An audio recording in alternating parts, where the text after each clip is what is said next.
Marami raw kasuhan. Sina dating Congressman Zaldico at dating House Speaker Martin Romualdez ayon mismo kay Pangulong Bongbong Marcos. Sa video na nilabas ni PBBM ngayong umaga, siniguro niyang lahat ng impormasyong nakukuha ng DPWH at Independent Commission for Infrastructure or ICI ay binibigay sa Ombudsman. Kasama raw dyan ang impormasyon tungkol kina Ko at Romualdez. Sabi rin ni Pangulong Marcos kung may makitang ebidensya, sasampahan daw sila ng kaso. Ngayong araw nakatakdang magsumite ang DPWH ng ebidensya sa Ombudsman laban kay Romualdez.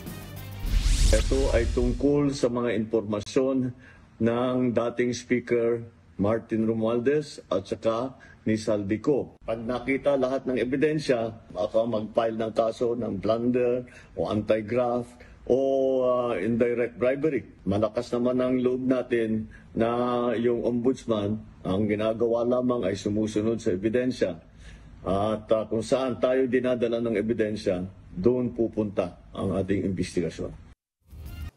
Mga kapatid, Angela Lagunsad Castro po para sa komprehensibo at makabuluhang balitaan at talakayan. Mag-follow at subscribe na sa social media pages ng News 5.